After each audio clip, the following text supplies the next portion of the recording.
this lecture, we will be covering the topic of constraint satisfaction problems. In the case of constraint satisfaction problems, we will have scenarios where the representation which we have for our problems to solve will have variables in each state, and these variables will be assigned certain values. Like, for example, we can think of the 8 queens scenario, and there we have the 8 queens positioned on the chessboard, and they all have a certain value, meaning they have value of their position in their respective column. So they are 8 queens as a variable q1 to q8, and each variable can have a value between 1 to 8, and the solution is to find which values are permissible, so to say, and we will solve it by solving certain constraints. And as you can imagine, those constraints for the 8 queens will be that they should not be attacking any other queen, or should not be attacked by any other queen.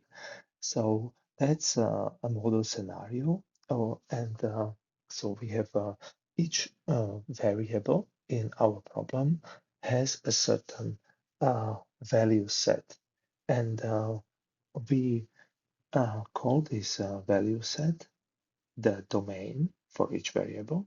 So you can see here we have the variables x1 to xn forming the set of variables.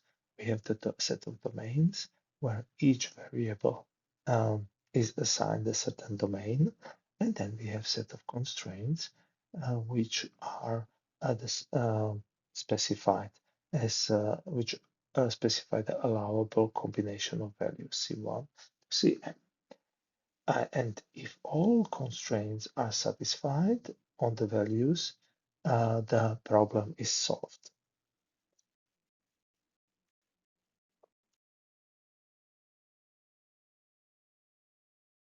So the domain D1 defines a set of allowable values for x1. And this domain, we will have some initial domain, and during the constraint satisfaction problem resolution, when we will be resolving the constraints, we will be perhaps shrinking these domains in order to satisfy the constraints.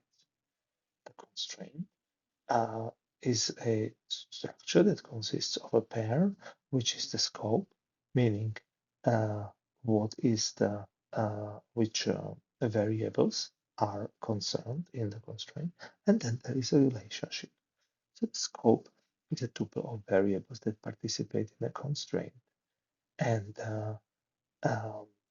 then we can, for example, have x1 and x2 both have the domain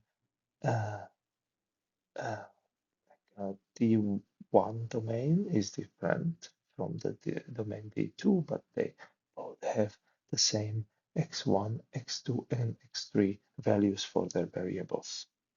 Now, if we have the constraint C1, which says that x1 must be bigger than x2, then this can be written as a constraint implicitly, like here. So we have the first the scope are x1 and x2, and then the relationship is x1 is bigger than x2. And we can also write it down explicitly, where we just mention all the tuples which are allowed. Now, where x1 is bigger than x2, so that is 3, 1, 3, 2, and 2, 1, which basically is showing us also that here we have shrunken the domain from or reduced the domain. The D1 is reduced to values only 2 and 3, while the domain of D2 has been reduced that it doesn't contain the value 3. So 1 and 2, because 3 is not occurring in either of these cases, because then it will be equal to the 2, or even bigger than x1.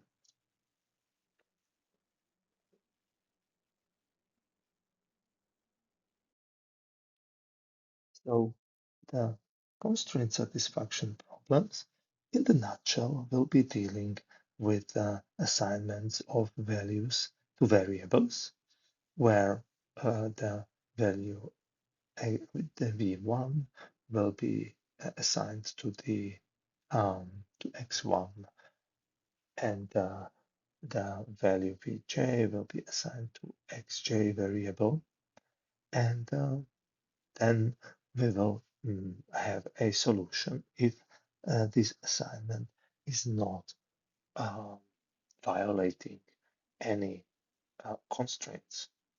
So assignment that does not violate any constraint is called a consistent assignment.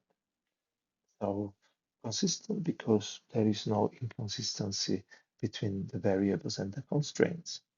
If a variable is assigned a value, uh, if every variable is assigned a value, it is a complete assignment, and a solution is a complete, consistent assignment. So here we have all the variables which we have in our problem. We will give them some value, and that will be a complete assignment. It might be, however, inconsistent. If it's not inconsistent, that all the constraints are being satisfied, then it is complete consistent assignment, which is a solution. And if it's not a complete assignment, but we have assigned the values to certain variables, this is a partial assignment, which leaves some variables unassigned. And partial solution is a partial assignment that is consistent. So let's have a look at a few examples of the constraint satisfaction problems.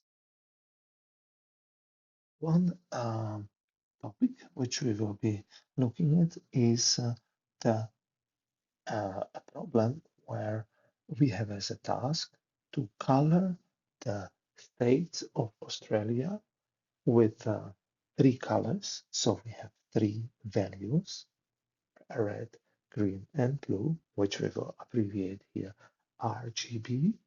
And the constraint is only, I mean, by plain words, is that no neighboring state should have the same value.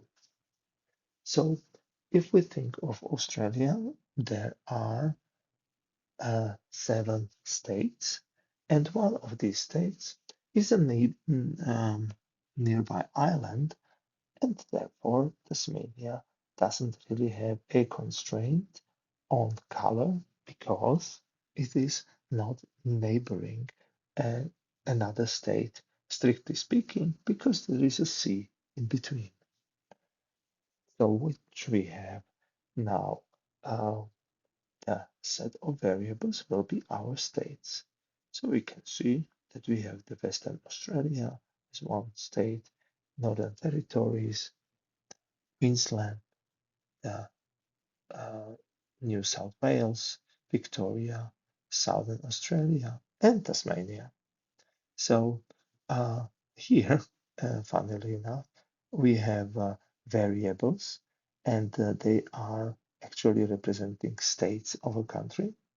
But here, a state will be, in fact, one assignment of the variables to values, which will be a state in the state graph, if you like.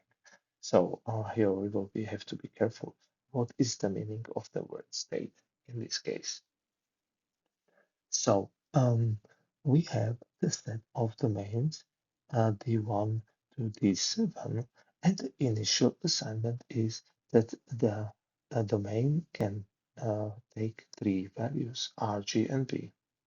And here we have the constraint where we say Western Australia, it cannot be the same color as Southern Australia, and Northern Territories cannot have the same color as the Southern Australia, and Queensland cannot have the same color as the Southern Australia.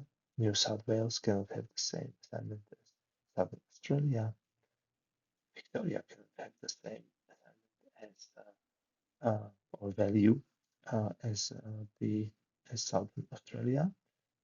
And then Western Australia is also neighboring the Northern Territories, which cannot have the same color, and Northern Territories cannot have the same color as Queensland, and Queensland cannot have the same color as New South Wales, and New South Wales cannot have the same color as Victoria. So these are the constraints which are written here in abbreviated form. They should really be written in this more formal form where we first define the scope and then the relationship. So here we only have the um, the relationship and the scope is missing, but somehow the scope can be deduced from the relationship itself. So we can think of one solution to be that Western Australia is red, Northern Territories are green, Southern Australia is blue, and because these three are neighboring each other, then Queensland is red because it's not it's neighboring Northern Territories and Southern Australia, and New South Wales therefore has to be green, and Victoria is red, and Tasmania can be anything, but it can be red, for example. Here we have finally the map so that we can actually look at the various territories. So we can see Southern Australia is very much connected with any other state on the mainland of Australia. And while the others are connected to two uh, to always two states respectively. So we can see that Australia is as a node, let's say, um, has a highest degree because it has the highest number of edges with other states. We can also see that this uh, constraint satisfaction problem can be um, can help us, and this constraint graph, which is a visualization of the constraint satisfaction problem, is could help us to quickly find solution. So, for example, if we will be assigning the South Australia the value b, then we see that none of these have to be can be b. Only Tasmania can be b, um, and all these colors would have to be something else, but for sure not b, which means that we can take out of that domain the value b, and it only the r and g can be the values. And then once we kind of block the b for the South Australia, then we can just alternate like r, g, r, g, r, and that would be the partial solution plus the Tasmania, which will then give us the full solution.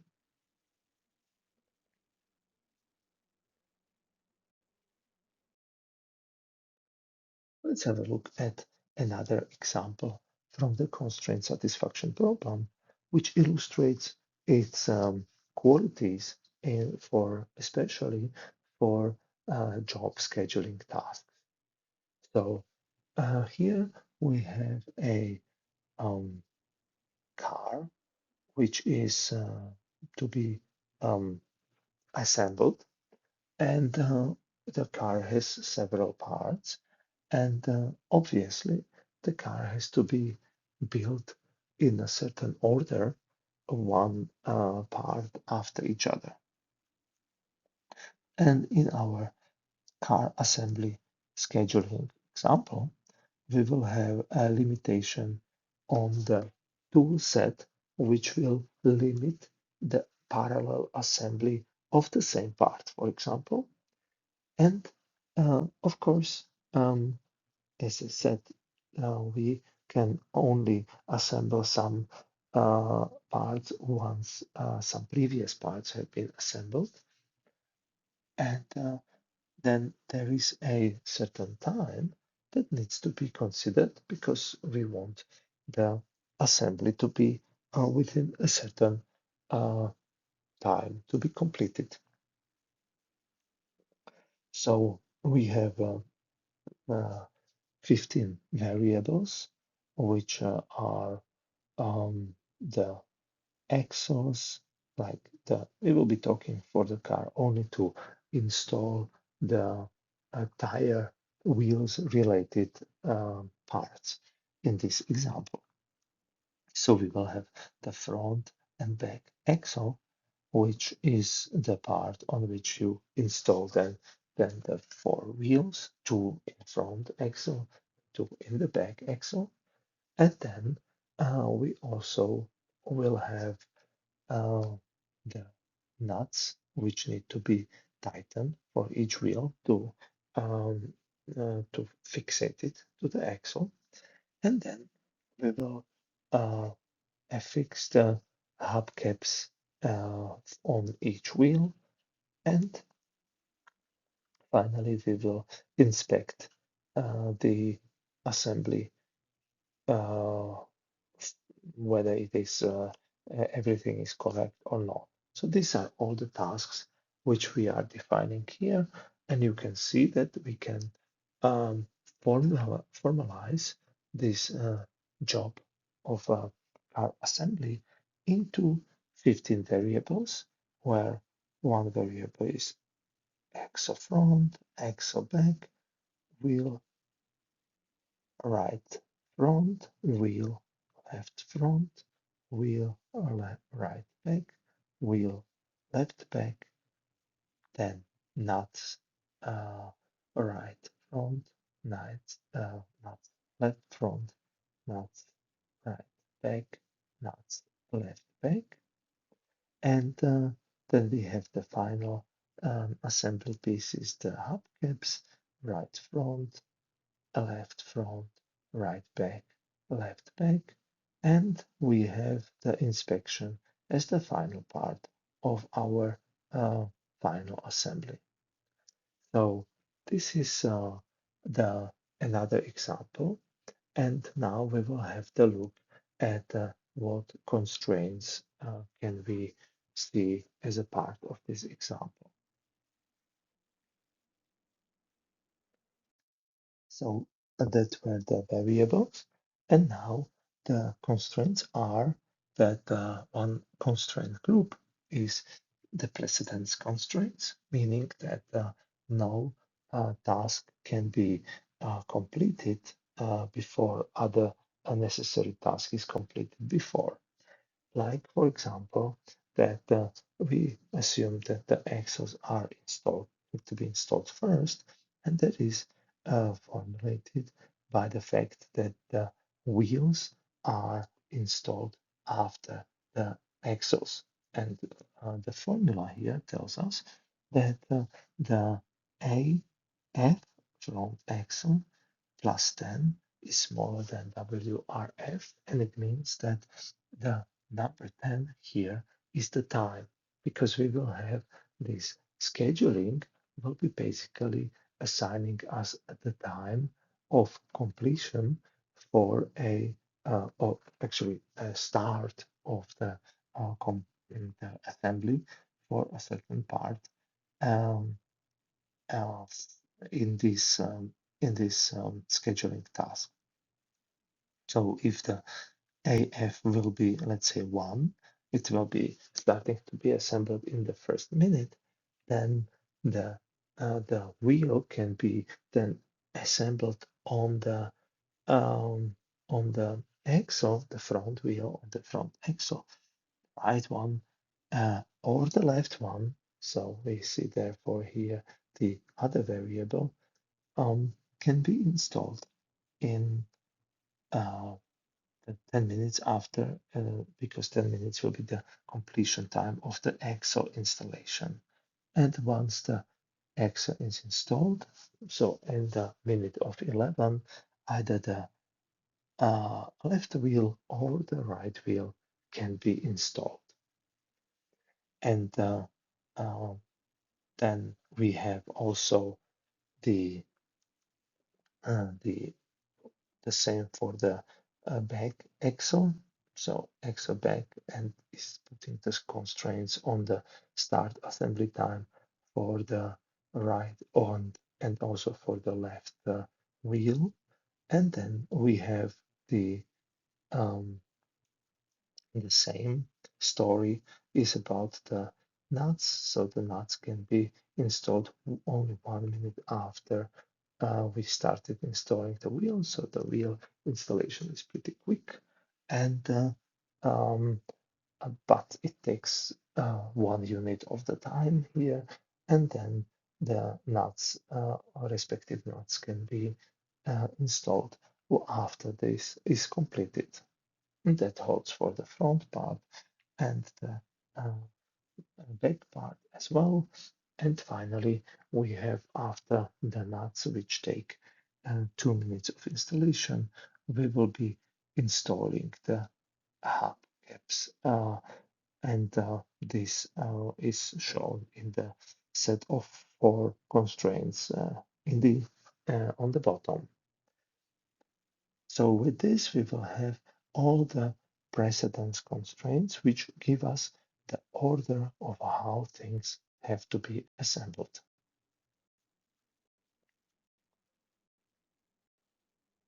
Then, on the top of the constraints, which we just discussed, which give the precedence of the of certain tasks, we will have the disjunctive constraints. So, for example, here we have a constraint that the front axle has to be either done first and before the back axle, or the back axle is done before the front axle, but they cannot be assembled at the same time. So there is maybe an parallel assembly possible for other things like the wheels, but definitely not for the axles. So the axle is either the front is the first or the back is the first, and this is expressed by this disjunctive constraints.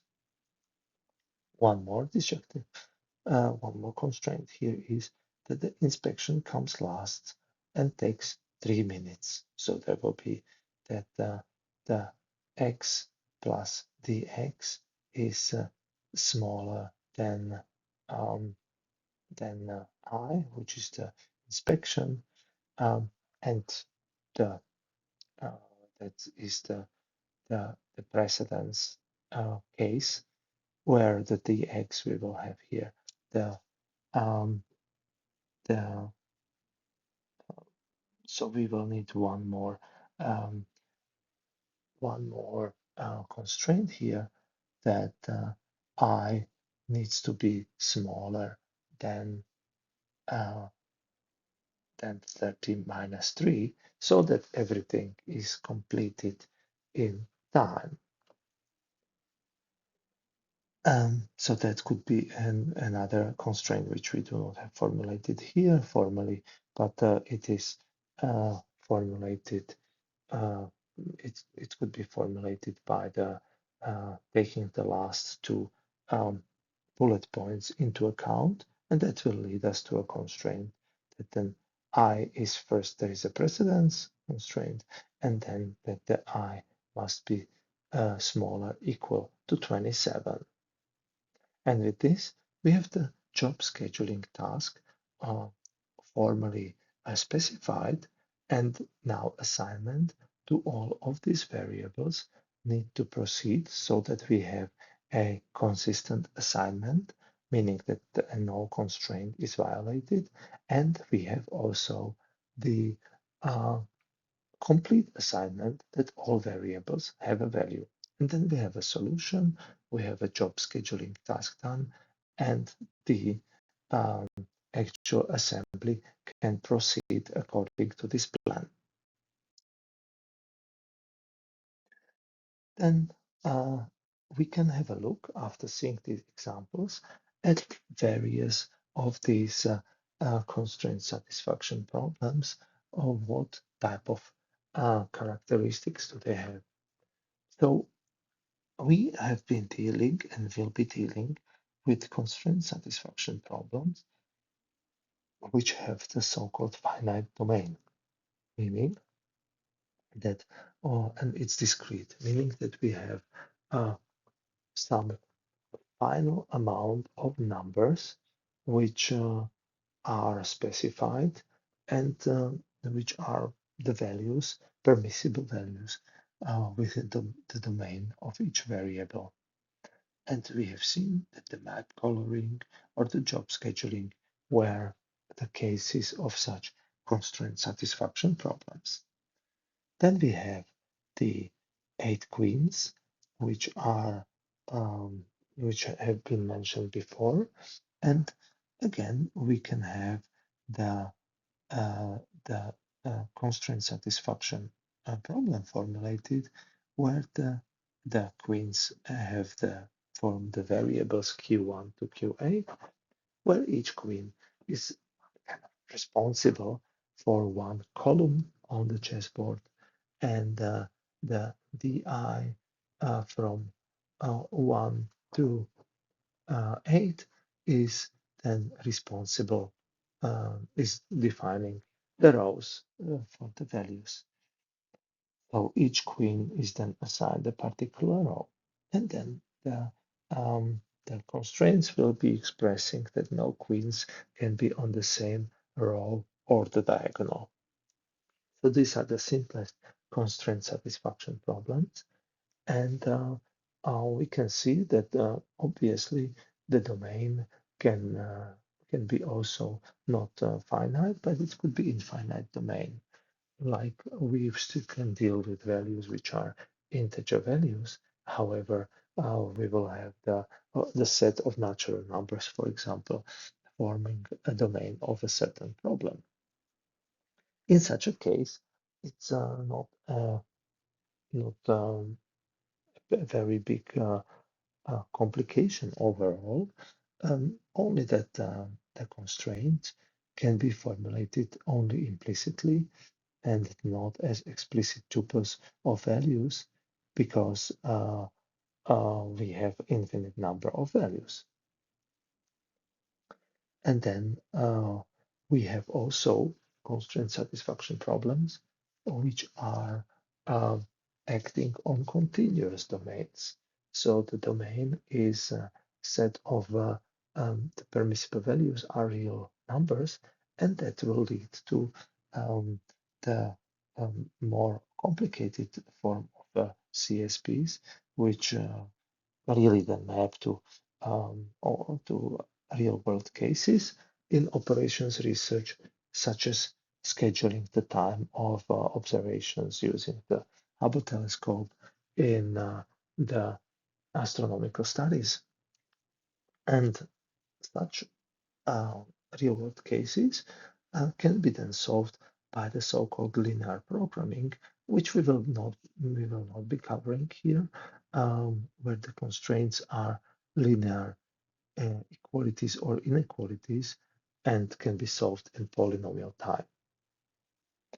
Then we have also not only linear programming with where the constraints are linear equations, but we can have also quadratic programming where the or more complex programming where the constraints are formulated as the equations of second order degree polynomials of the variables, um, either equalities or inequalities.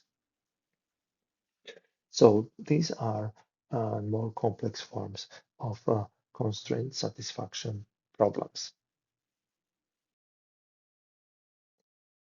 And now we can see what type of constraints can we have. And this depends uh, on the scope, on the size of the scope in terms of how many variables does the constraint take. So for example, there could be just a unary constraint, which takes in just one variable, like for example, the South Australia is not equal to green. That would be a unary constraint. So we just basically um, forbid some variable to take on some value, or we say that the value needs to be smaller or bigger than some value set in case we have the numbers as the values of these variables. In case of the RGB, the red, green, blue, this would not make sense, obviously, because there is no order in the colors per se. Then we have a binary constraint, which is the defining as the relationship between the two variables, like the Southern Australia and the New South Wales states, where the colors need to be different. And then this,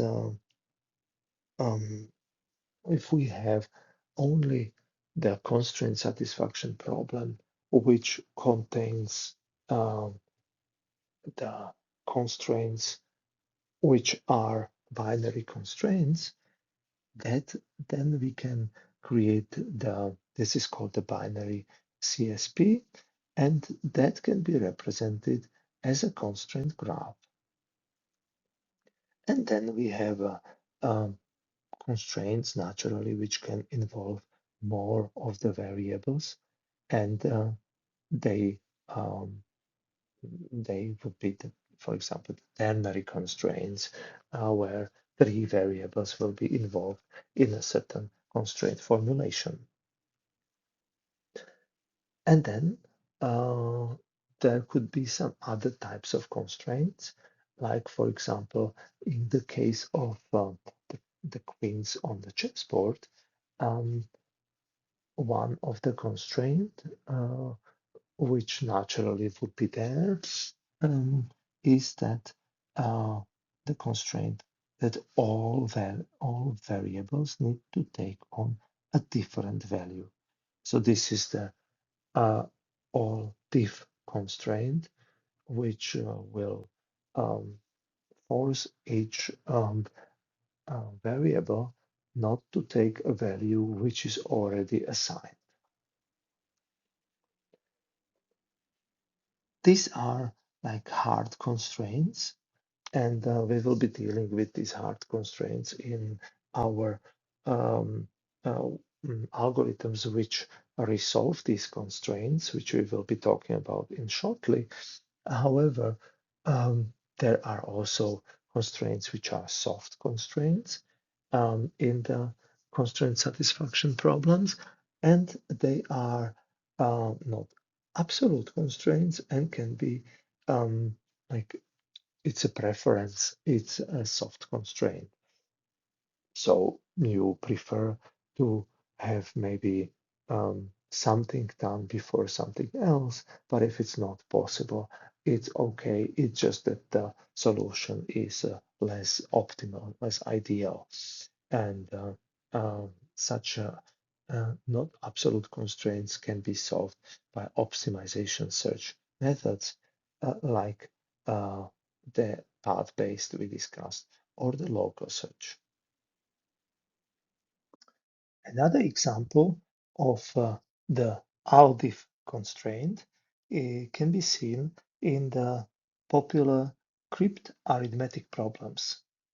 These crypt arithmetic problems are expressed through this kind of equation which contains letters, and it is in some sense semantically correct statement here, but the question is that all these letters, they are each of them is expressing some digit uh, themselves, and it is defined that the t, because it's a three-digit uh, number, um, so the t cannot be zero, and also for f cannot be zero because it is simply there should not be zeros, otherwise we will not write the number with four different as a four different digit, but only as three. And the same here with if this will be zero, this will be written just with two digits and not three. So t and f are not zero, but the rest is unconstrained pretty much, except that all the um, all the letters are encoding some number. There is kind of a hidden a number to letter um, translation, and therefore all the letters need to be of a different value of a number. And that is this crypt arithmetic problem, which could be nicely used as an example in this in this case of um, constraint um, satisfactory problems. Now, um, then we also have an formulation here, which is that O plus O is R plus 10C1, because this is so this is the constraint expression. This is another on the top of the ALDIF. This is another constraint expression where the C1 is the carrying over number, as we can see from this formulation of this sum. The same holds for the C2. The same holds for C3. So we have this expression here, which mathematically makes this expression correct. And this is the so-called hypergraph, which corresponds to it, where we can see these constraints represented by this constraint graph with the edges. So now these are representing the so-called n-ary constraints, because obviously you see here there are constraints involving four letters in one. So this is the quaternary constraint here in this case. Oh, actually it's three because the O is here twice, so it's ternary constraint here. And we will have one, two, three, four. So this is quaternary constraint here, and the same holds for this one line. And this is a unary constraint too, actually. So actually, this is a binary constraint because it's two of the variables are expressed here. So this is another example of the constraint satisfaction problem, and how here is how the constraint satisfaction problem can help finding a solution. So the constraint satisfaction problems are the algorithms assign essentially values to variables.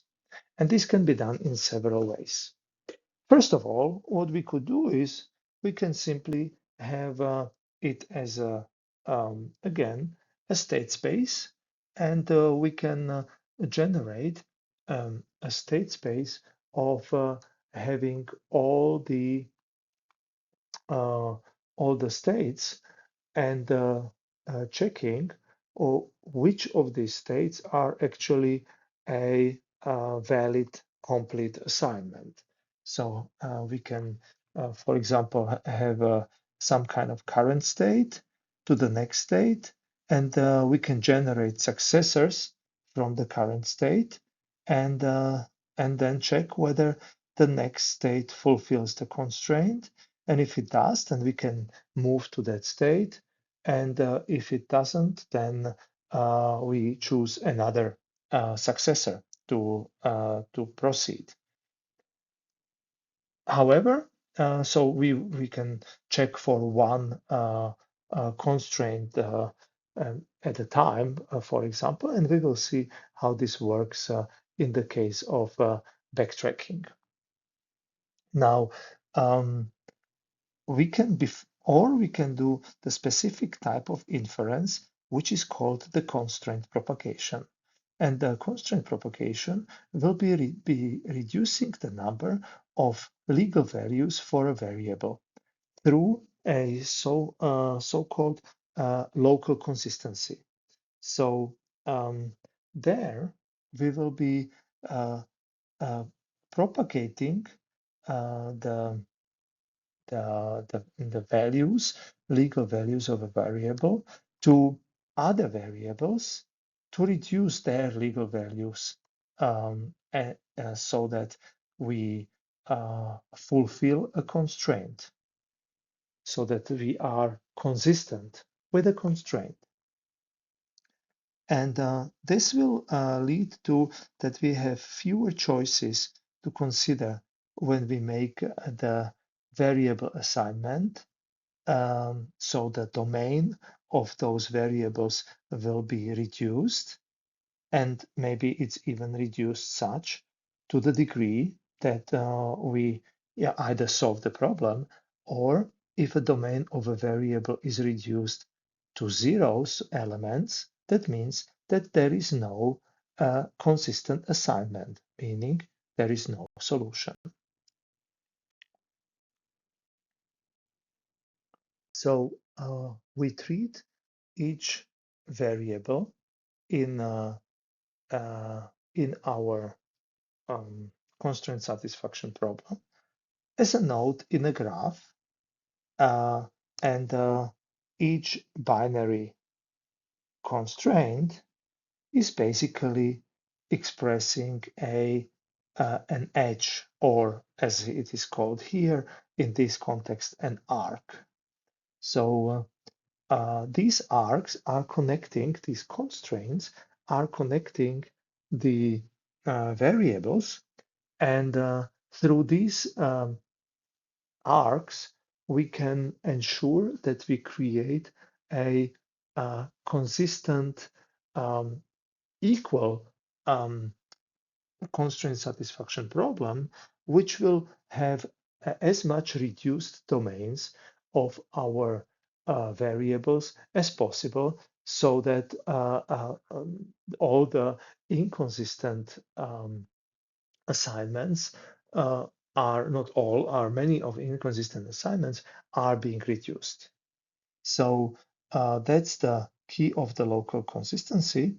By enforcing the local consistency of each part of the graph causes inconsistent values to be eliminated from the graph. So the first degree of node consistency is to satisfy a unary constraint. So that all the values in variables domain must satisfy the unary constraint.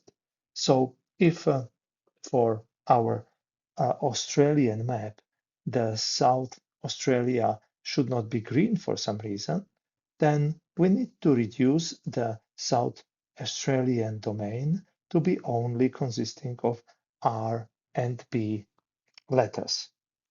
So then the assignment with or either of these two letters will be consistent with this one unary constraint. And we should do the unary constraint processing for all our nodes of all our um, um, variables in our CSP. So graph node is consistent if every variable in the graph is not consistent. A graph is not consistent if every variable in the graph is not consistent. Okay, now that is for the unary constraints.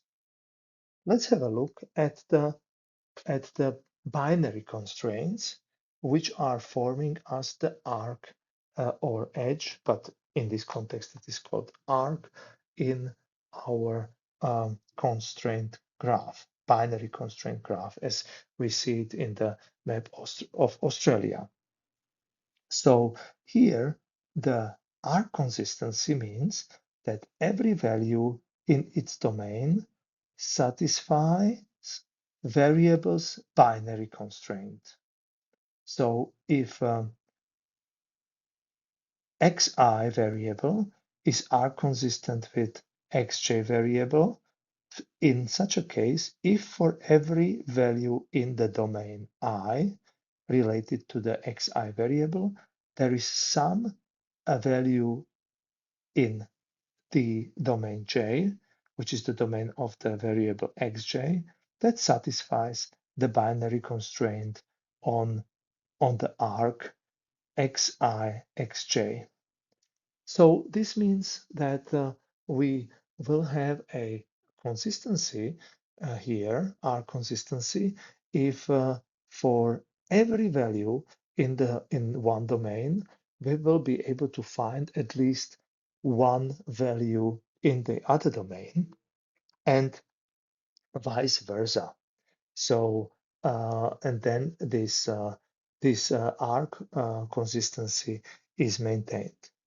So let's have a look at an example where we have just a simple constraint of two variables, y and x, where y is equal to x squared, where the original domains are simply digits for both dy and dx. In such a case, the constraint is that we can have only out of these 0, 0 or 1, 1, meaning that x is 0, y is 0, because 0 powered by 2 is 0, 1 for x, and for y, 1 powered by 2 is 1. And then if our x is 3, then, 2, then we have x powered by 2 is 4 for y. And for x equals 3, we have 9. Then for x equals 4, we will have 16, and the y cannot have values of 16 instead. That's why this is not a valid assignment with respect to this arc. So 4 is not a valid value, 5 also not, 6 also not, and anything higher basically than 3 for x. And for y, what are the valid values? Only those which can be achieved by the valid axis, meaning that there is 0, 1, 2, and 3 for x.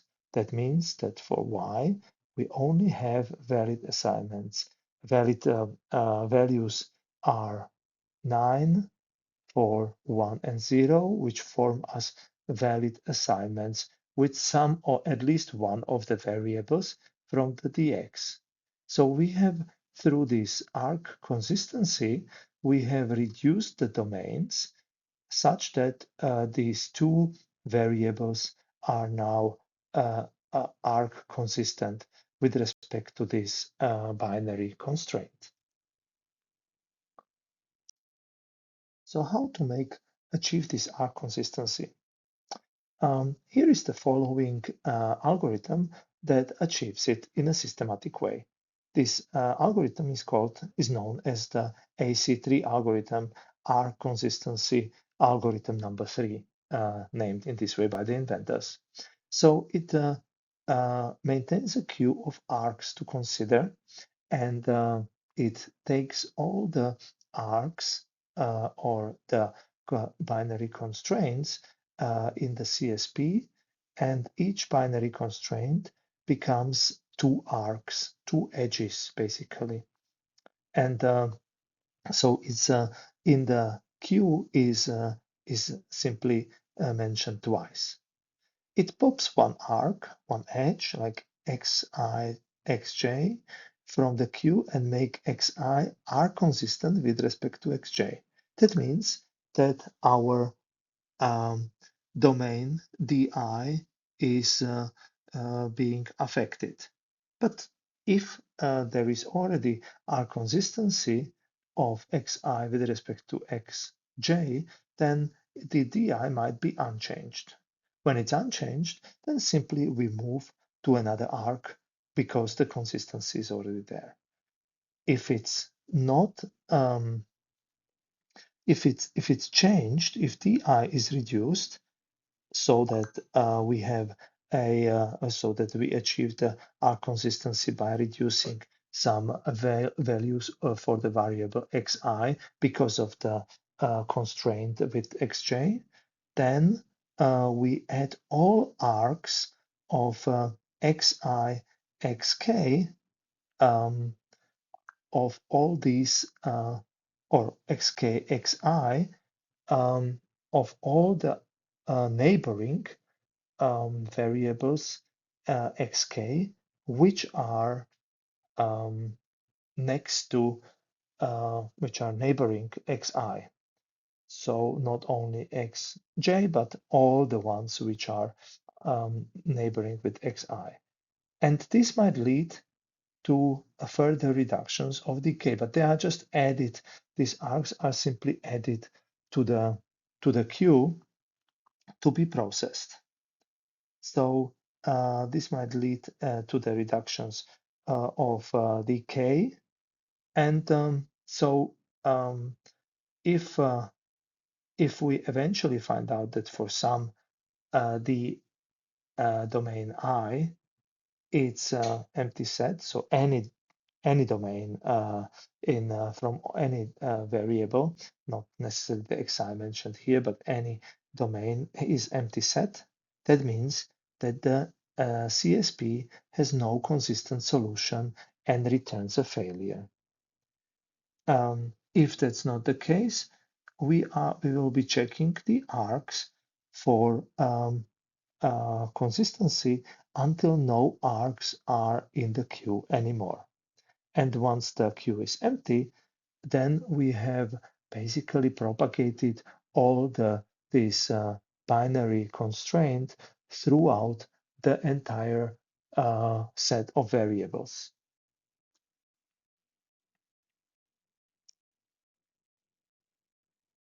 See this somehow in action. But this is a simplified version. It's not entirely the AC3, but it tells the basic idea.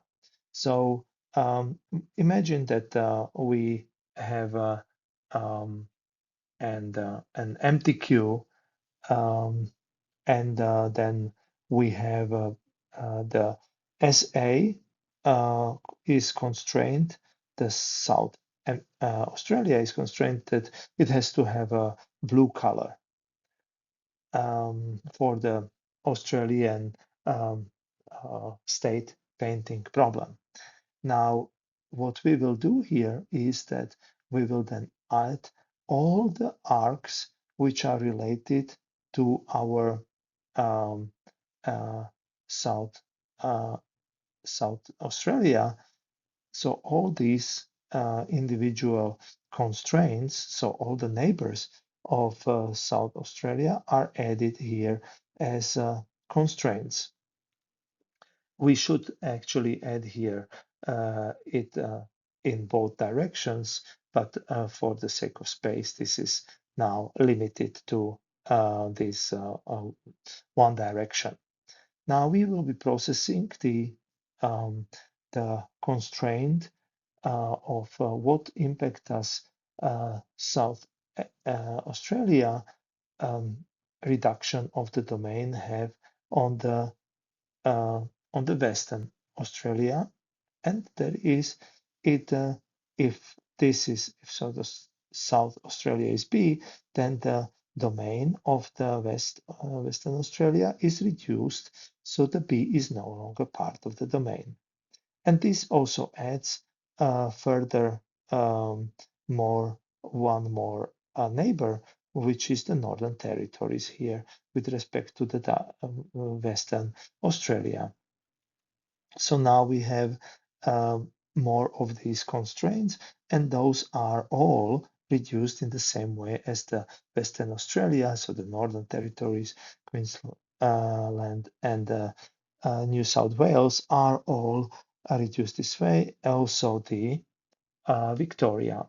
So we have here the domains we can see have been reduced. The B has been removed from their domains. And we have also again added new arcs, as we can see here. Eventually, we end up, because for all these, there is always, for all these variables, there is always a variable, a value, where this assignment will be valid if seen just from the perspective of the binary constraint. And that holds for the uh, Western Australia, and then for the Northern Territory with respect to Northern Territories with respect to Queensland, and Queensland with respect to the New South Wales, and New South Wales with respect to the Victoria. So there will be no change in the domains. The domains will remain RG, and of course the domain of Tanzania will remain unchanged. So this is the AC3 basically pass through the constraint satisfaction problem of this Australian map coloring. The efficiency of this process of AC3 is that on the domain size D with C binary constraints, um, the, xi, xk, so the binary two variables, a binary constraint can be inserted in the queue d times because of the each value. So in the domain.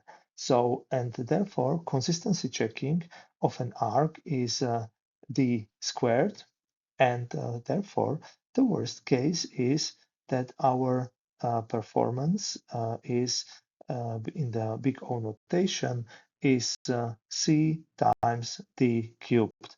So that's it's the worst case scenario for the AC3 algorithm performance.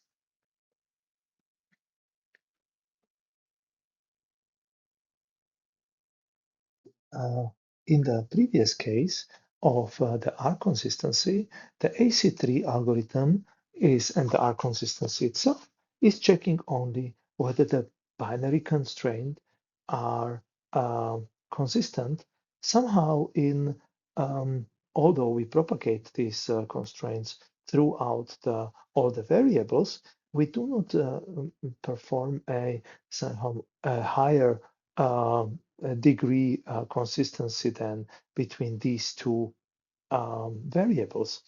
And so always the two variables which are to be checked for R consistency are checked independently from the rest. Therefore, imagine if we have the domain for our coloring of Australia in as um, the values will be only RG, only two, and we have still the task of coloring each state in a different color. This will clearly not be possible, and neighboring state with different color will not be possible. But our consistency will not really find it out. Because there will be always pairwise, it will be there will be always an assignment of colors. Therefore, there is something called path consistency, which tightens the binary constraints by using an implicit constraints by looking at triples of variables. So that will the path consistency means that a two-variable set xi and xj is path consistent with xm if for every assignment xi and xj there is consistent with the constraints on those two, there is an assignment to xm that satisfies the constraints on both xi and xm and xm xj. And clearly, for this path consistency, we will find out that the domain for xm shrinks to no value, so there will be empty set for the value permissible values for xm, which means that if the domain has only two colors, there is no path consistency possible between three states within Australia, such as which are neighboring each other, such as, for example, the Western Australia and Northern Territories and South Australia. So um, we therefore can use the path consistency to check whether the we have the, uh, the possibility of three values to somehow be consistent. So this is, you can imagine that we have a path between xi and xj with xm in the middle and checking whether these three variables together can be path consistent. This example. And we have the Western Australia and South Australia path consistent, want to make it path consistent with Northern Territories. And we start enumerating that the assignments, Western Australia is R, South Australia is B, and Western Australia is B, and South Australia is red, R. And we see that for these two possible and consistent assignments, we do not have really a consistent assignment together with the NT, because these two states are neighboring as well as with the NT, but it cannot be neither R nor B, and therefore we eliminate both assignments and we end up with no valid assignments for the Western Australia and South Australia, implying that there is no solution to the problem.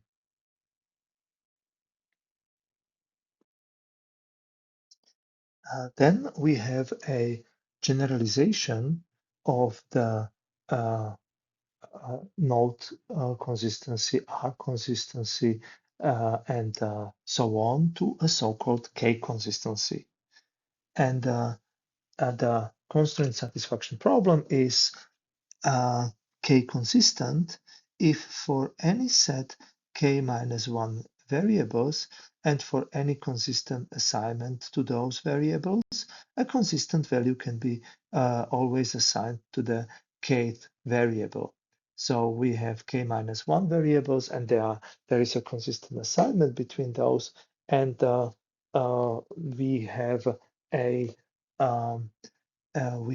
therefore a K consistency if there is always an consistent value assignment to the kth variable from this with respect to these K minus 1 variables.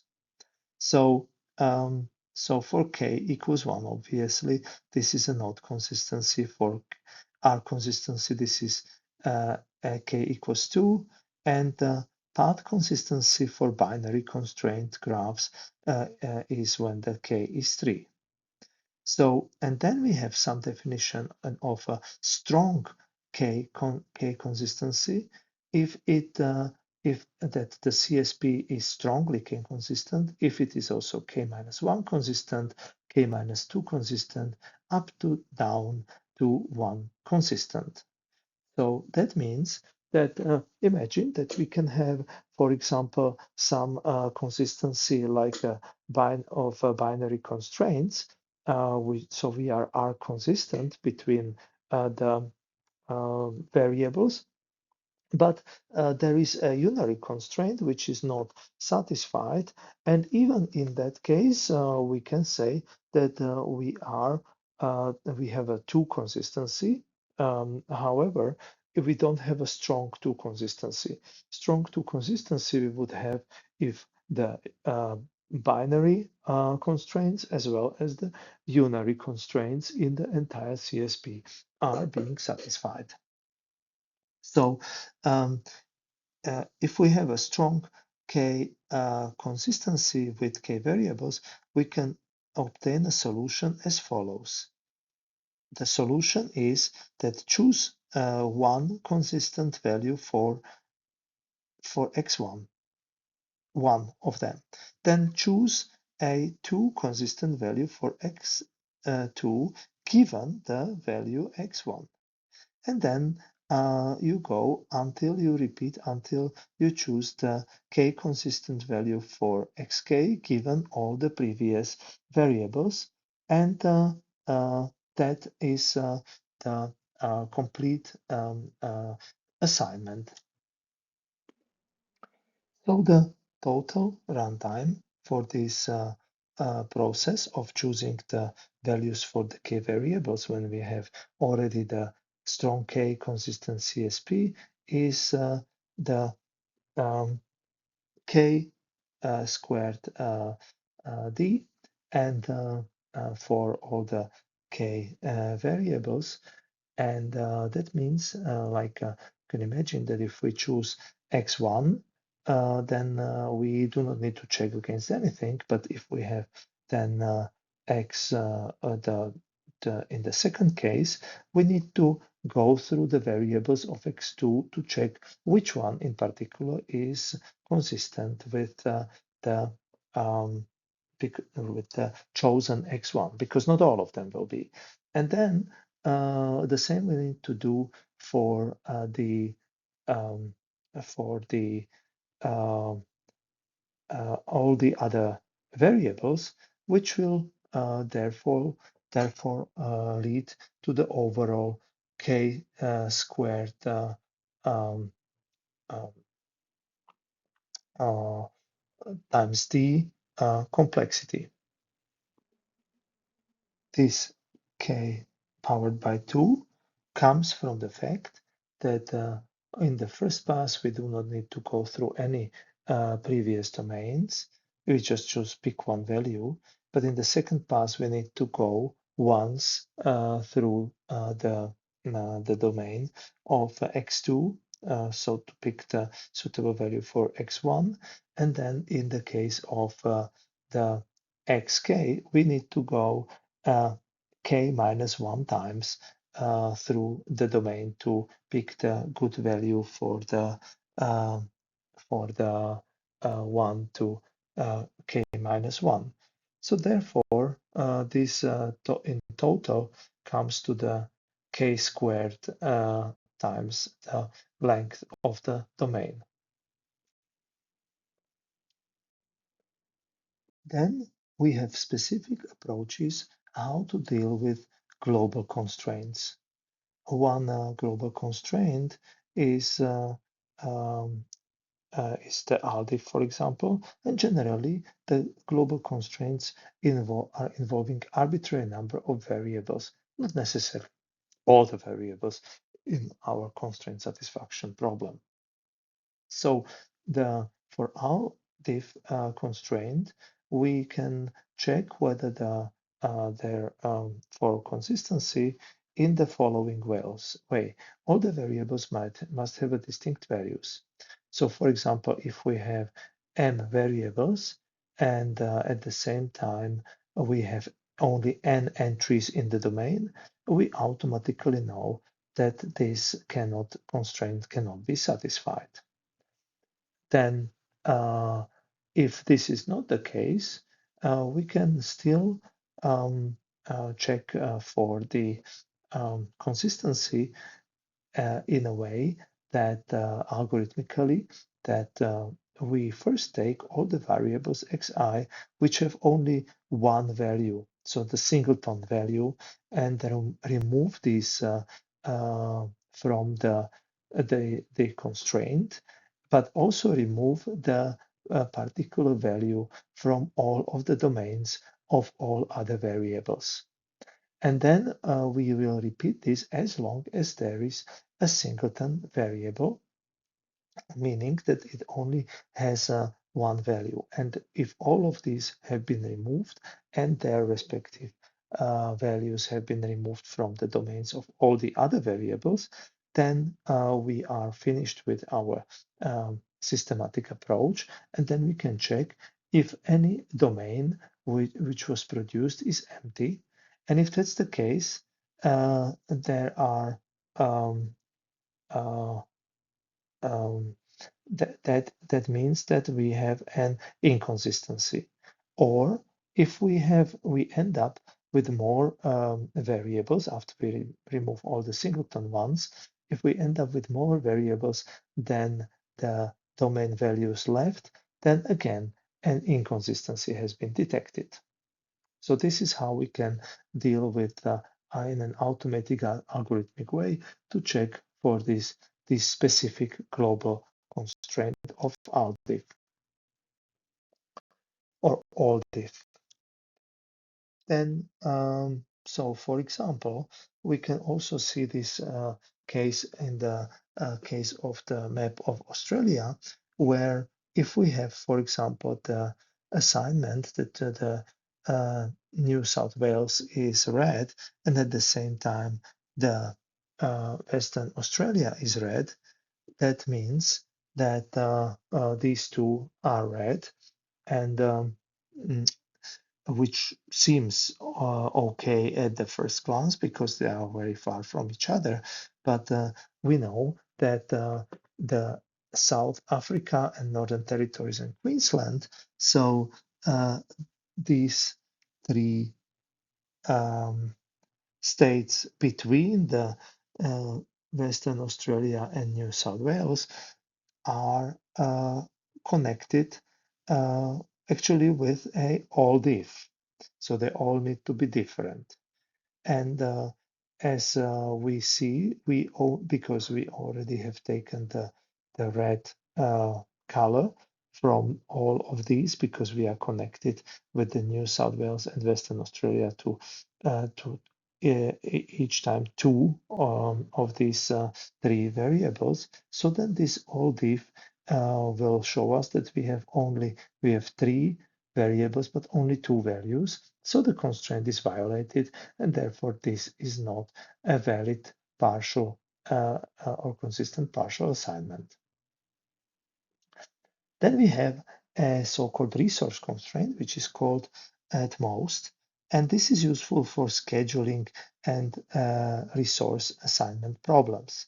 So imagine that we have personnel, 1 to 4 people, maximally, so personnel which is in 4 groups, uh, group P1 up to the group P4, and they are assigned to 4 tasks. And there is a constraint at most 10 P1 to P4. That means that we can have maximal of 10 people assigned in total. So what does that mean? So that means if for example, if our domains for each P1 to P4 task group, a people task group is 3, 4, 5, 6, this constraint cannot be satisfied because the with the sum is more than 10. So So 2, 3 plus 4 is 7, plus 5 is already more than 10. So this constraint cannot be satisfied with this value assignment. And if we have, for example, the following domain here, di for each of the variables here, the at most constraint can be solved in such a way that it will enforce consistency by deleting maximum values from the domains that are not consistent with the minimum values of the other domains. So that means that if we will assign here for P1, P2, and P3 always just the minimum amount, which is 2, what would be the maximal possible value here? So this is 2 plus 2 plus 2 is 6. So P4 can be maximally 4.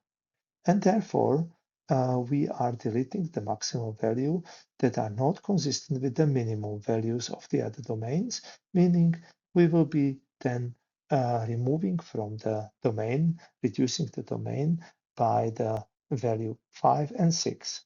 So this is the constraint, a systematic domain reduction when we are dealing with the at most global constraint. And then we have one more global constraints case. In case we have the so-called bounds, meaning that every variable is having a large interval of values on which it is which define its domain, and for each variable xi, we can then define on these intervals of variable values the so-called bound consistency. So we do not define it for each pair of values, but we define it on the intervals. And the bound consistency means that for every variable xi, lower and upper bound values are consistent with at least one value in the domain of every neighboring variable xj. So if we have somehow a consistency graph, then constraint graph, then for every neighbor of xi, the lower and upper bound need to be consistent with at least one value in the domain of those neighboring variables. So for example, we have this so-called bounds propagation approach, and this is shown on an example of a airline scheduling two flights, F1 and F2, for which the planes have the capacity of F1 165 seats and the other one 385 seats. So the domain of how many passengers can be inside is between 0 and 165 and 0 and 385.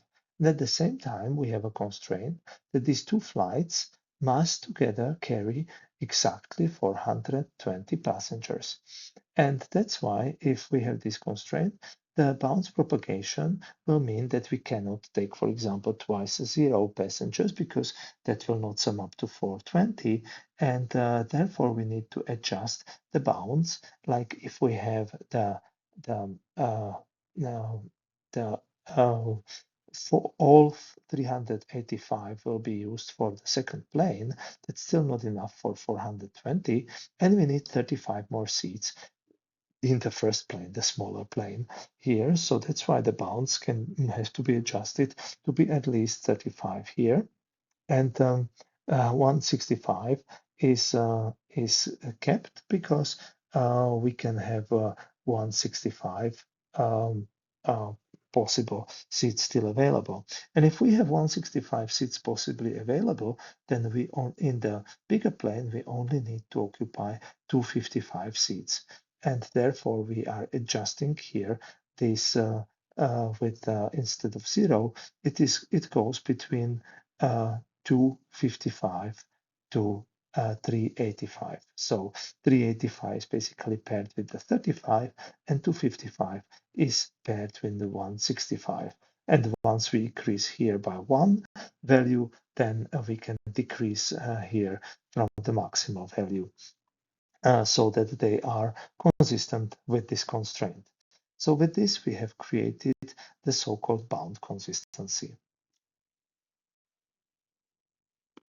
Now we will have a look at the use case of the popular Sudoku game, which has the following rules, as you know, that in each row and column we can have only one time certain value, and not only that, but also in these 3 by 3 squares, we always can have just one value once in each of the cells. So that means that with these constraints, we can create a Sudoku puzzle constraint satisfaction problem, which will have the values, the variables A1 to A9 up to I1 to I9. So a lot of variables, 89 variables, 81 variables. And we will have 27 all diff constraints because for 9 columns, 9 rows, and also for 9 of these 3 by 3 grids, squares. So once we have this all diff constraint here defined for 27 constraints, we can think of how can we solve this with the CSP. And we know that all diff is how this can be solved. And we can see, for example, that there could be some places which we can start with, like for example, if we look at the E6, for example, here, we see that it cannot have the values 1, 2, 7, 8. It cannot have the values 7, 8, and it cannot have the values 5, 6, 2, 8, 9, 3. So it cannot, the only value it can have, in fact, is the value 4. So if there is a value 4 here, in that case, it has an implication, for example, on the value I6, for example, because this will have then the value equal to 7 because the 7 is not included in here. Here is 4 now, and the 7 is not included here and also not in this cell. And it cannot be 1, which is still missing from this column because the 1 is here. So therefore, we have to have here 7. And for example, here we will end up with number 1, and with this all the constraints, we can reduce at least the domains so that we will have an easier time solving this puzzle. And uh, uh, step by step, we can apply this all diff constraint, and maybe for many of these cells, we will already be able to find the numbers starting with the E6, and then basically it propagates for the all diff to I6, and I think then A6 as well, and then further on to the other columns, rows, and squares. So with this, we can see how the Sudoku can be actually solved effectively by this constraint satisfaction problem formulation.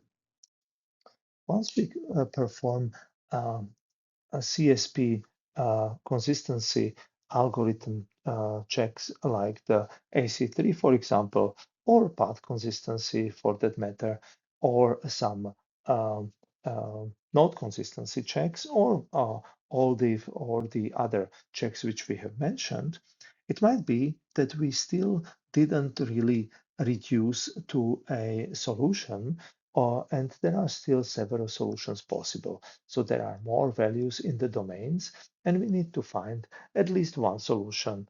And the question is how. that is the right time to turn into the CSP or couple it with the search algorithms, which we have been talking about before. And namely, in this case, we will be discussing the backtracking approach from which is a cousin of the depth first search in which we already discussed both of them. And uh, we can, for example, see that we can create the search tree. Now, how should we do that? So imagine that we, for example, put as a node the SA equals B and like a root node, or maybe under the root node, we have the SA equals B as one of the search tree nodes. And then we have still n variables of the domain set T, so which means that we will need to have for complete assignments to have a depth of um, of uh, of d of n, and we will need to have n times d nodes in each level. So that will mean that if we would have on the top level n times t, and then next n minus times t, and so on, we will have n factorial d powered by n nodes in our search tree, which is huge amount and an enormous amount. And actually, there are only n powered d powered by n possible assignments. So this somehow doesn't make sense. And the reason why it kind of doesn't make sense is that in our assignment to variables, the order of the variables doesn't really matter. So we have in the search tree, and we can just have one order, and that is fine, and not check all the possible orders of the variables. Because, as I said, the order of the variables doesn't matter how we came to the solution in along the search tree. So we can see that here a backtracking search for CSP on our example of Australia. So first we have a root node where there is no assignment. Then we will have assignment of the Western Australia where we have all three colors. And then the next depth level will be for the backtracking, the assignment of the second. So here we see that this is the kind of the level of Western Australia, and there is only this variable. There are not other variables in this um, node search tree depth level. In the next depth level, we have only the colors, the permissible colors of the Northern Territories. And we can see that here we have the two possibilities, either green or blue, because the red is not possible. And then we have in the next level, we have the New South Wales, where we can see that it can be either red or blue, given that the Northern Territories are green. And we can see how the backtracking proceeds. It's not finished here yet, but we see that there is for sure not um, the n factorial times d powered by n possible combinations, but only d powered by n possible combinations will be in the leaves. So but that is only the maximum number, because some of them might not be actually valid combinations due to constraints.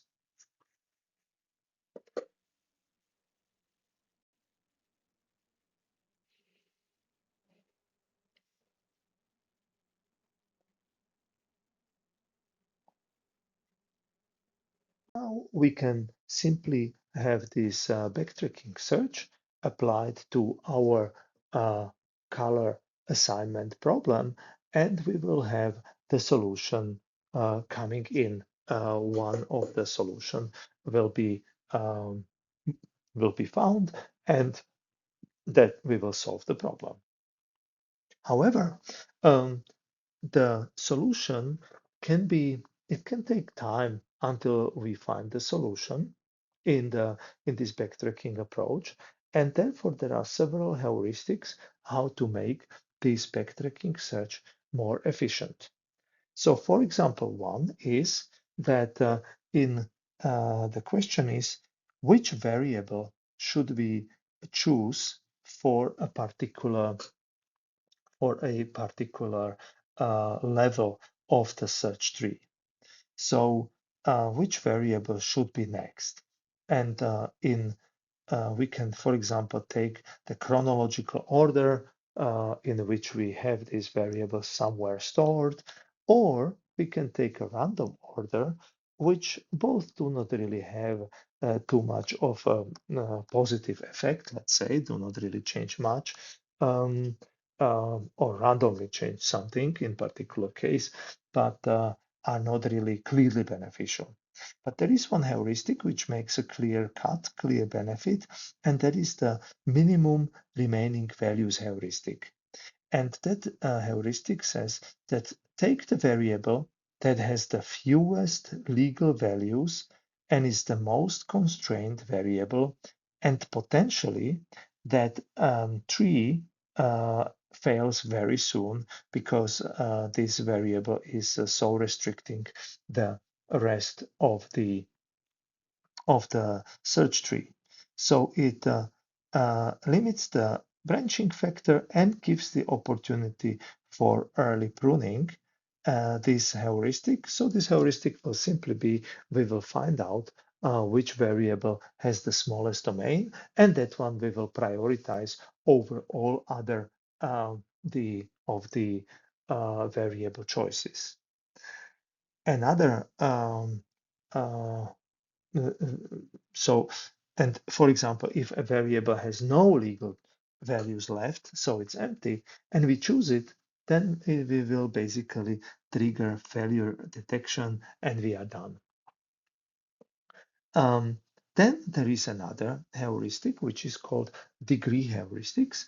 And that means that we can choose a variable that is involved in the largest number of constraints, like for example, the South Australia in our case.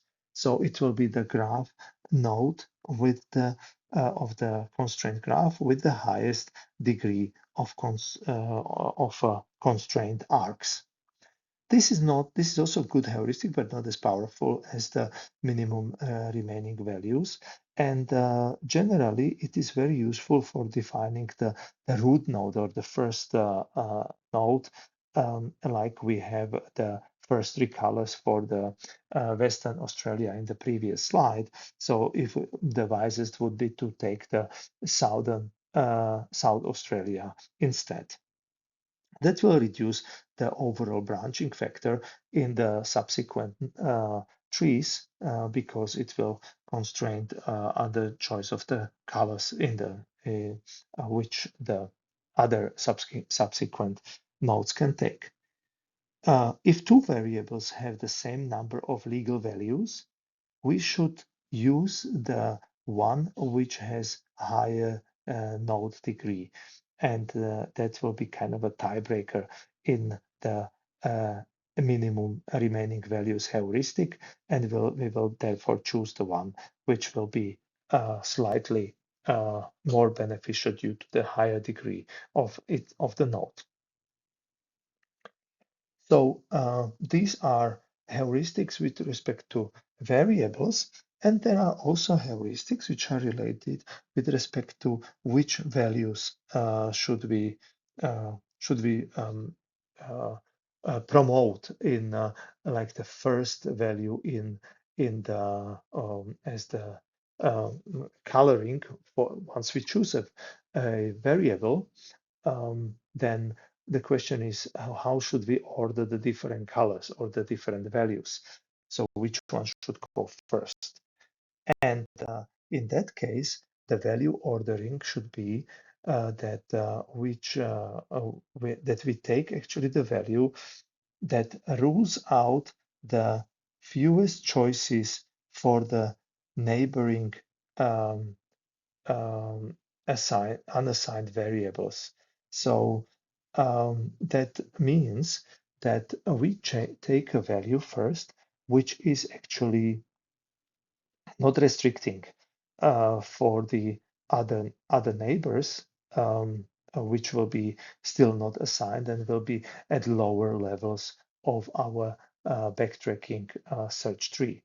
So this gives a priority to the chance of for success because we are looking for success as much as possible, and so that we can stop with uh, claiming the victory and finding a solution, and it will then therefore try to leave maximum flexibility for subsequent assignments if we order as first value the one which is the least restrictive for the neighboring unassigned variables.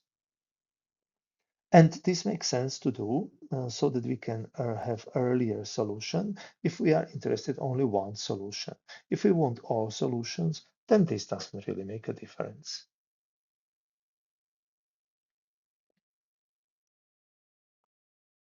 Now, we have performed this arc node checking, arc consistency checking only for the as a pre-processing step before the backtracking. And then we found out that we cannot still find out the solution and we need to find it through the search process, and we chose the backtracking, and then we performed only the backtracking. But actually, what we could do is that we can interleave the search and the AC3 inference together, so that after each a value variable assignment, we can actually perform for the unassigned variables and AC3 algorithm, which will reduce the domains of the variables before we even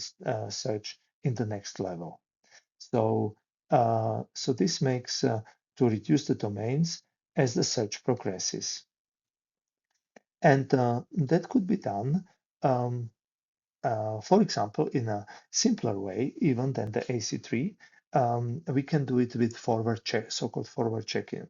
So once a value A for a newly assigned xi is selected, then delete this value from all domains dj arc connected DJs which are connected xjs to xi that are unassigned. So all those which are connected variables to xi, which has been just assigned a particular value a, that value a needs to be removed from all the domains of these neighbors that are not yet assigned. Those which are assigned before the search tree, those stay as they are. And this eliminates branching or even detects failure, and the algorithm can backtrack immediately.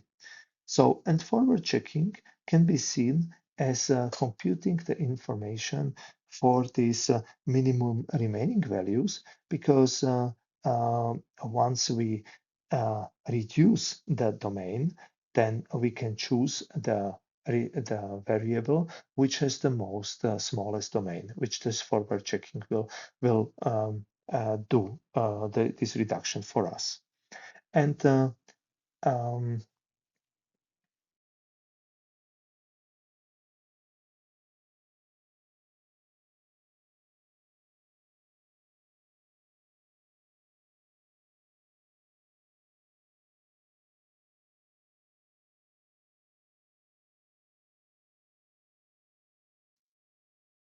So at this point, we have interleaved the search with inference in such a way that every time we assign new value to um, a assigned variable, then we perform the forward checking for all the unassigned variables to reduce their domains. And so forward checking does not check all the inconsistencies, it only reduces domains. And this can be seen here in this example, where we can see that initially for the Australia coloring case, we have all colors available for um, all of our states or variables in this case. So we have the Western Australia here was chosen to become the red color. And therefore, we have reduced the red color from NT because it's its neighbor, and also from the SA because it's its neighbor. And for the rest, we kept it. Now, we chose the Q to become green. We see it here.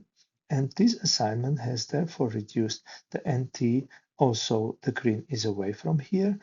It's also away from the the New South Wales. It's not away from Victoria because the Queensland uh, doesn't border Victoria. And then we have also reduced domain of SA.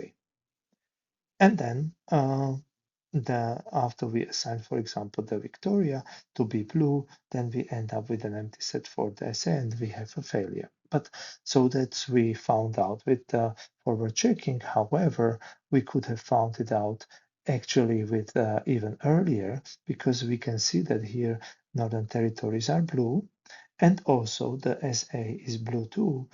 So this means that this is already an inconsistent assignment or partial assignment at this point, and we could have terminated it. But this is not what forward checking does.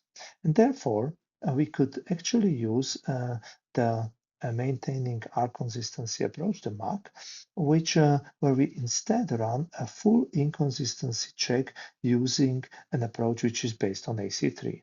And this is that we, instead of Q containing all the args, xj and xi, of unassigned variables xj, uh, uh, of Q containing all args, only the args of xj, xi of unassigned variables xj are added to the Q. That means that all which are unassigned and are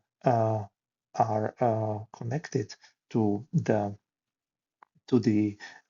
xi, like for example, here we are connected to the to the Queensland, and by the various states, and all the arcs of colors will be then put into the queue in order to search for the uh, inconsistencies.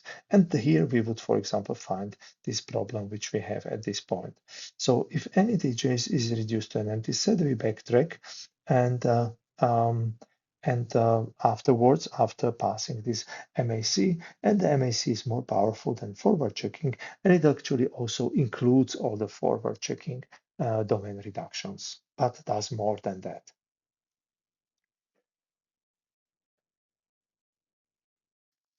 Another um, heuristic which we can use in the backtracking is the so-called intelligent backtracking, backjumping.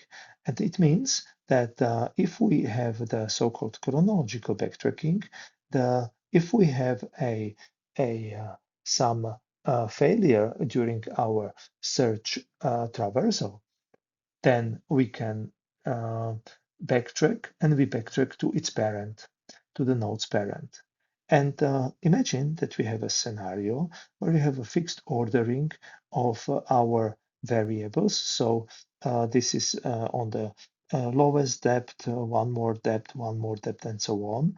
And so the Tasmania here we have in the depth after the Victoria.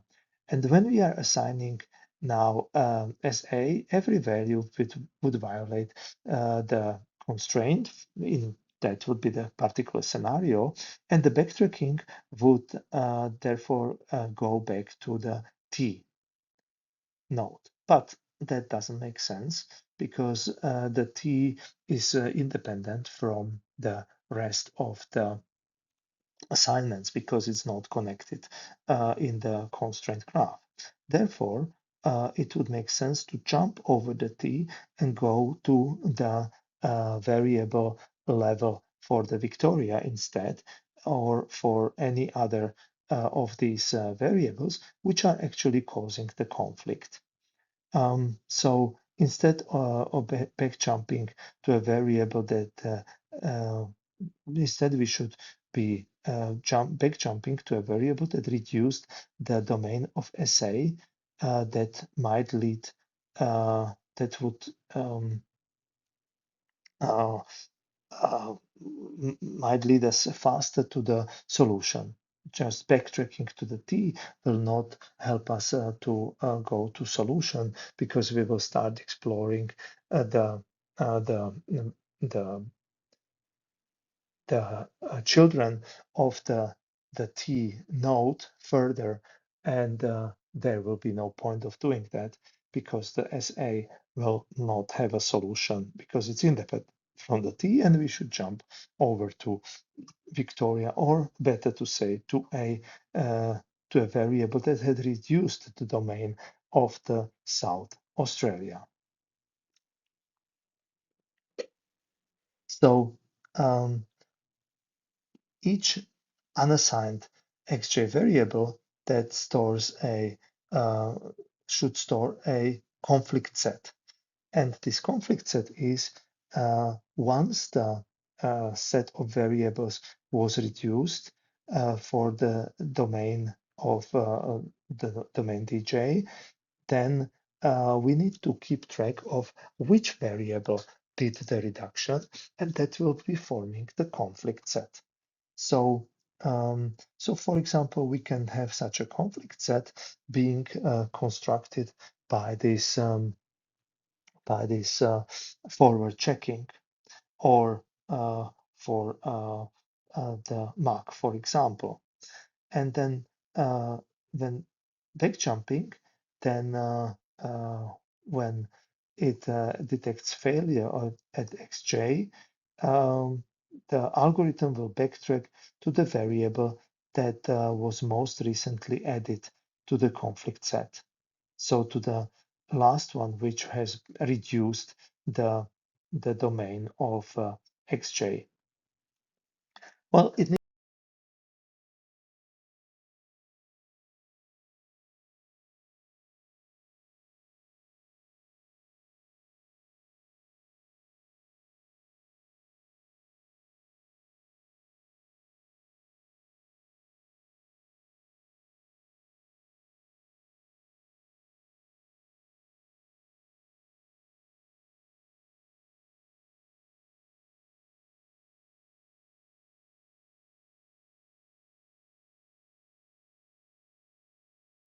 related to this back jumping, we have learned that, for example, some combination of variable values create a conflict for a particular another variable down the road, and that's why the back jumping will be jumping back to its previous valid state to one of these the variables, most recent one, which have been added to the conflict set. But what we can also do, we can learn this conflict set, and we can tag it as a no good set, so that in further branching of our tree in various other branches, we can actually forbid this combination of values so that it will not cause us the problem with the variable as it did before when this conflict set was created. So this can lead to the fact that this no good set, which is this conflict set, uh, either we record this CSP constraint explicitly, so we add one more constraint, or we forbid this combination of assignments. And this can be also used in the forward checking, can take this combination of a conflict set as no good, and we can reuse then the no good in other branches of the search tree. Combination of search with constraint satisfaction problems is useful in the case of, for example, using the backtracking search, which searches the entire search space. But also, we can consider combination of the constraint satisfaction problems with the local search. So, for example, imagine that we are performing the, um, the local search in a way that we are having, like in the case of our 8 queens, we have a certain state which is expressing the, the constraints by the number of, let's say, non-attacking queens or attacking queens. And then we can, for example, like maybe attacking queens, which means that causes actually a constraint violation. So we initiate with complete assignment, which is most likely inconsistent, and then we identify one conflicted variable and move it to a position that is having less conflicts. And then we will repeat, we will again assess what are the variables with which are conflicted, and then move those to a position which is the least conflicted. And actually, with a very few iterations, we will be finding a solution. So this is a local search because we are in one column, just moving one queen to a different position, which is another neighboring state, local state of that state which we are currently in, and therefore we will just find the next state, which just using the mean conflicts heuristics for just one change in one column, meaning that we are moving to a neighboring state. That's why it's a local search. And with this, we will basically combine local search with the CSP, where the CSP is telling us where to which neighbor should we go. So it's like previously we were using the gradient, the hill climbing, to go to the next state.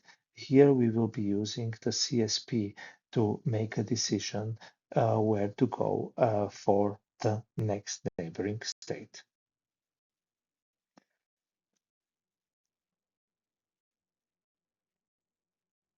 Finally, let's discuss some aspects about the structure of the constraint satisfaction problems.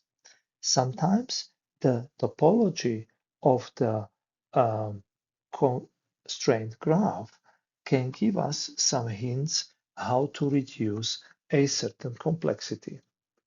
For example, we can have in our case a certain topological structure that might make the solution quicker.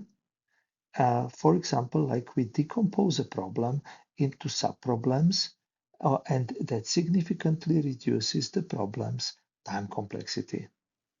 If we look at the Australia, then for Tasmania, we can choose any color because they are not connected in the Tasmania is not connected in the conflict graph, and it does not propagate the domain reduction to other states, and vice versa, because it's an independent subproblem.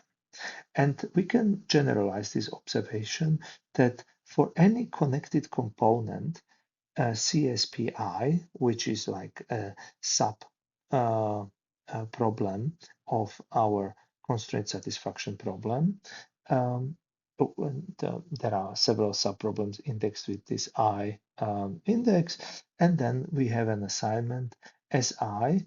If that is a solution, then the unification of solution of connected components, CSPIs, is a solution to the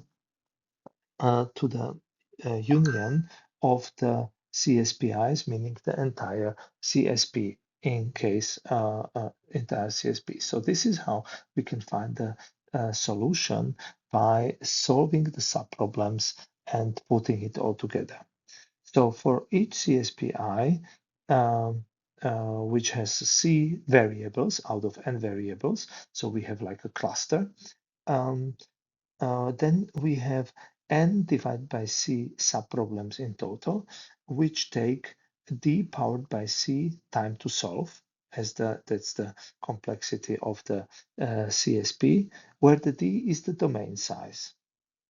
And that means that the total complexity becomes actually linear in n, because we have now n divided by c number of the subproblems, because c is the cluster size, and times the d powered by c.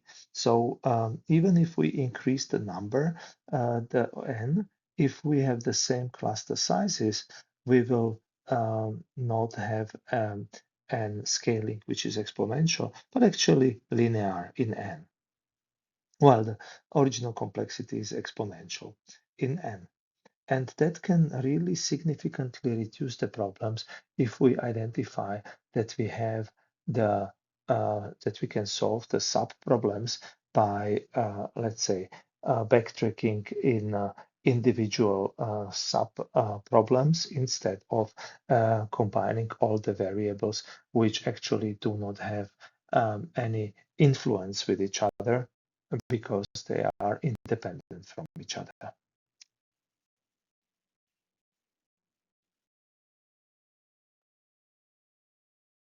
So, and this is one big benefit, but not all the time we have the benefit that we have these kind of disconnected clusters where they are completely independent. Sometimes we have almost such a scenario, but not entirely. For example, if all our constraints are connected only by one path, then we have a constraint tree instead of constraint graph. And constraint tree actually is much simpler to provide a solution than for a constraint graph, because we can in fact linearize the search tree and such that the children are always after parents. So we create we change our graph such that we give one node the role of the root, and that will basically define us a tree structure, and that will define us an order in which we should order linearize our tree, like we can see in the case of this example. So this is our um, uh, constraint graph. We can see that each of the individual constraints is just like there is no cycle of constraints, and that leads to a constraint tree, which is expressed in this way. It's linearized, so we create so-called such that the children are always after the parents in this linearization, and then we can check for the so-called directional arc consistency. And a CSP is directional arc consistent, DAC, under ordering of variables x1 to xn if and only if every xi is arc consistent with each xj where the xj is bigger than xi. So xi needs to be like the root needs to be arc consistent with all the children, uh, and then in such a case, and then B with all the children and C with all the with all the other uh, nodes and so on and so on. So, and that means that we will, if we achieve that, then we have the directional arc consistency. So we need to check for these constraints, and this is also called the so-called topological sort. And then this directed arc consistency can be achieved by the computational complexity of O(n) times d squared. So it's linear in n. And once the DAC is completed, any remaining values picked from left to right form a solution without the backtracking. So once we perform the consistency, then we can simply take the values which are performing a consistent assignment, a solution, without needing to backtrack. We just need to check that they are consistent with each other all the way through.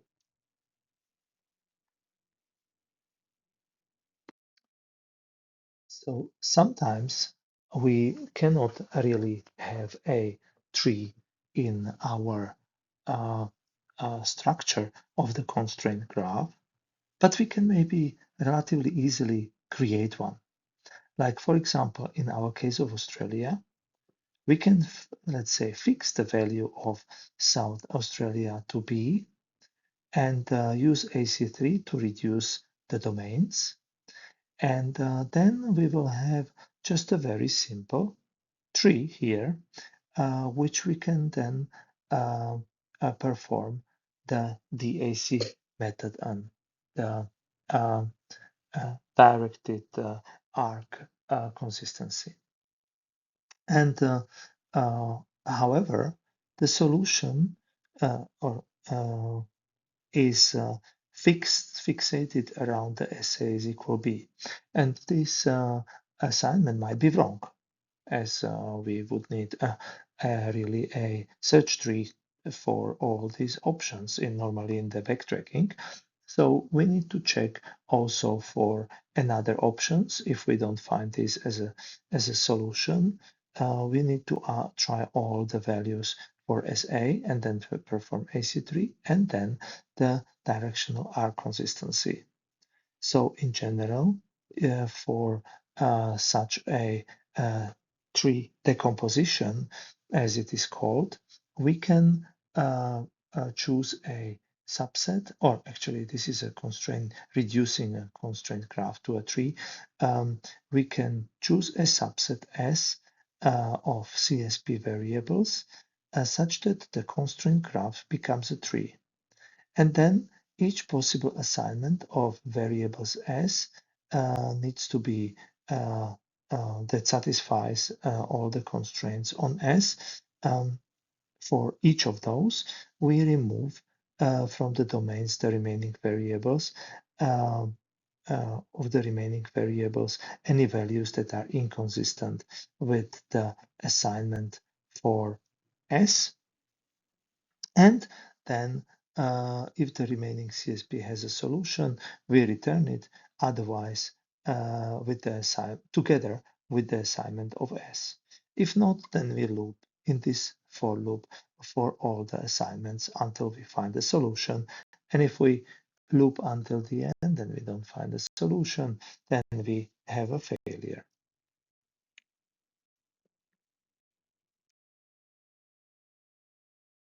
So another approach is to reduce a graph uh, to a tree by the so-called tree decomposition. So this was the approach before was called the so-called cut set conditioning, and we took out by the cut set um, all the parts of the graph which were making it to a graph and not a tree, and then we had a tree, and then through this tree we were able to do this directional arc consistency. Now there is another approach which we could use, and that is called the so-called tree decomposition.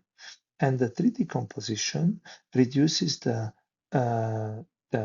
constraint graph in such a way that we actually build the tree on top of the constraint graph.